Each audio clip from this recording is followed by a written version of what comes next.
Welcome back to the Sunday Show. Still with me, Anne Applebaum and Jon Meacham. Jon, we're going to pick up the conversation with you about our democracy and the peril that it is in because of what's happening within the Republican Party. I'm going to pick up on what Anne Applebaum was talking about in her second point about the function of the big lie, undermining our system, undermining trust in our system. One of the ways to restore trust, to my mind, is to pass H.R. 1, now S1, the For the People Act, but also H.R. 4, the John Lewis Voting Rights Act. How important would passage of those two pieces of legislation be from your perspective?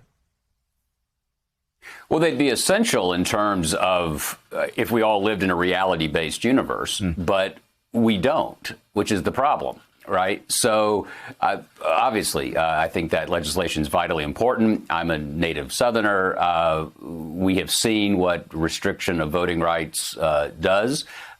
It actually takes away democracy. And we've only had democracy in this country, broadly put, for about 52 years. Right. So the first presidential election that unfolded after the Voting Rights Act of 1965 was 1968.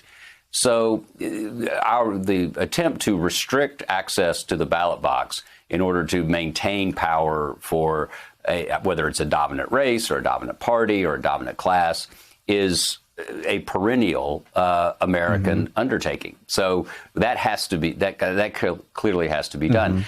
I think what the importance of what Anne is saying is that. And I think it sort of brings Richard Hofstadter to my mind, the Columbia historian who talks about the paranoid style and pseudo-conservatism at mid-century. If you sell a story, which is what the Republican Party, a huge part of the Republican Party is doing right now, saying that this election is fraud. If an election goes against you, it's fraudulent. It's the Ukrainian machines. It's the Venezuelan machines. Whatever it is, you script a narrative where your hero steps in and rescues the country for you. Now, note I did not say rescues democracy, rescues the country for you. And that's an autocrat's narrative.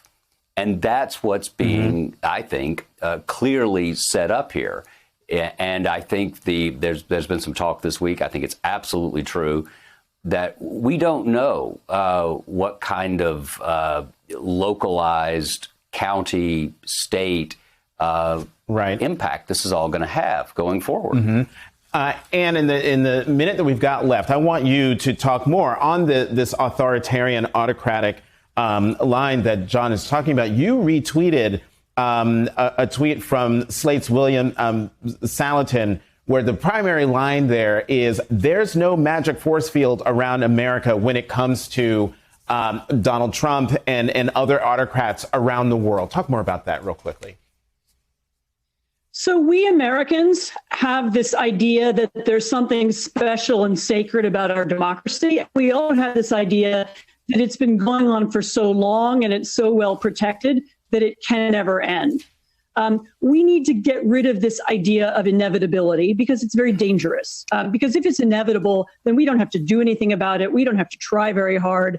We don't have to worry about who's being elected to the job of state secretary in Arizona or Georgia, or worry that that person will try to falsify or claim the non-existence of an election. I think this is a real, this is a moment when we need to focus on our democracy and ask ourselves, is it inevitable? How are we going to prevent it from declining? What are we going to do to stop this? Because exactly as that tweet said, and as the article said, there isn't anything special about America in this sense. We too can lose our democracies. It's happened in lots of other places. And it may be that we need to all of us need to devote special time and effort to making sure that doesn't happen. Hey, thanks for watching our YouTube channel. You should know that you can follow today's top stories and breaking news and catch up on your favorite MSNBC shows all in one place. Download the NBC News app today.